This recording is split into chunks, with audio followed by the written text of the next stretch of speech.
Okay, and that is it for my presentation. If you go to this link, you'll find links to more tools, the presentation itself, the videos will be there. In fact, for all the presentations, we'll have it up there in the near future. And I'd like to open it up for questions. Andrew Percey, everyone.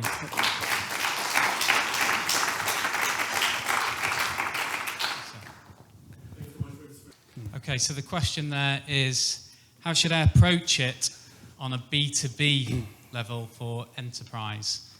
Because it appears like it's driven towards B2C. So certainly Google Ads does both. One big visual difference is that if you remember those shopping ads I showed earlier with the image and the price, that's only for products. And that's usually B2C. Not always, but usually.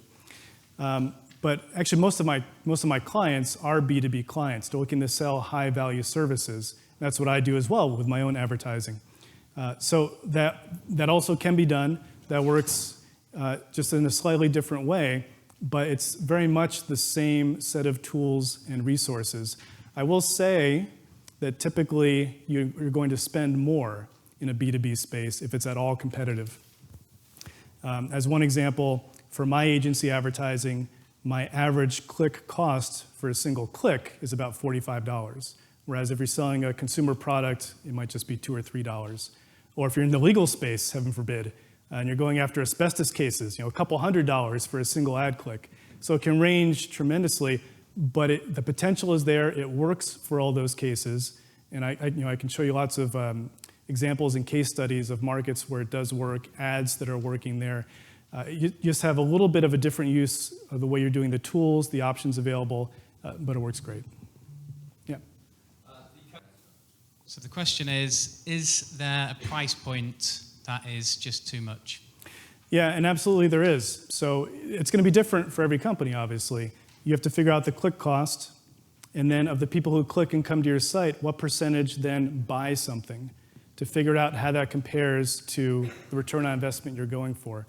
I will say it's often difficult for product companies to make search ads, regular text ads, profitable because those are more expensive. And you eat in very quickly to your product margin. If you're selling a $20 product, text ads are probably not going to help. It's very hard to make that work from an ROI point of view. Whereas the shopping ads can be fantastic for that.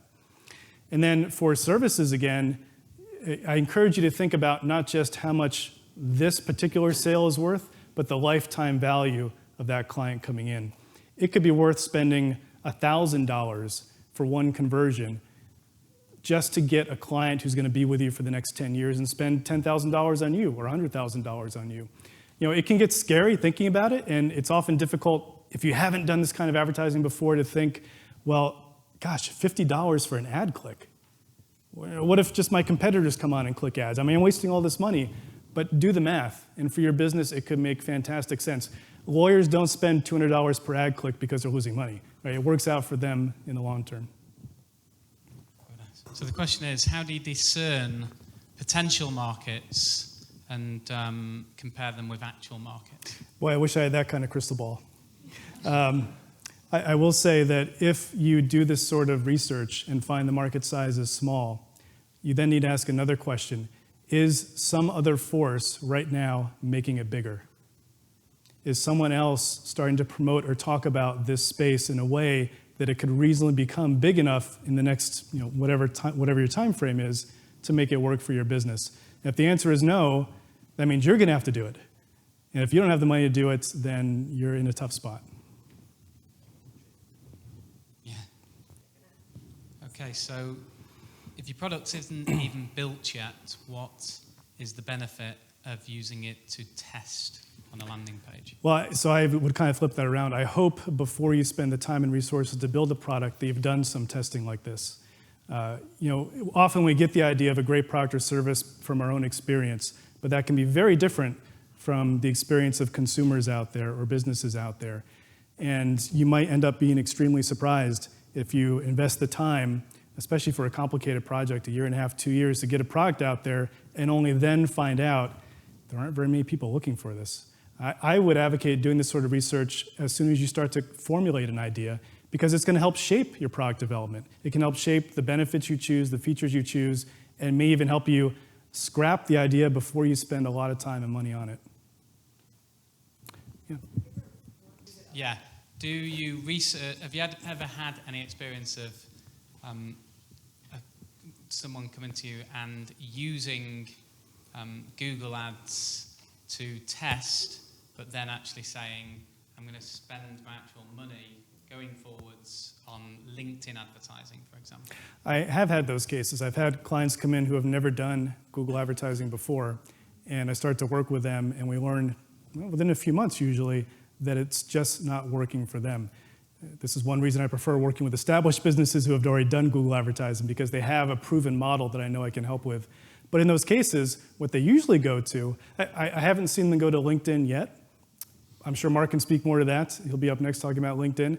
I do see people go to Facebook, and that tends to be more for, I would say, smaller product companies where a cost per click on Google Ads doesn't work, but the much lower cost per click on Facebook, together with the enhanced demographic and interest targeting on Facebook, can make it work. Yeah, go ahead.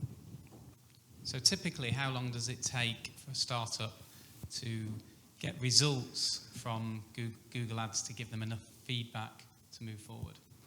I typically give the guideline for almost any business that if you set up these campaigns well and test for about 3 months, you're going to get a very good sense of what your long-term potential is.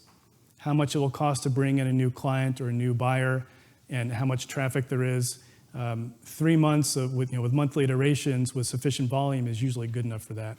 For a startup, I would just advocate really early on focusing on the testing part.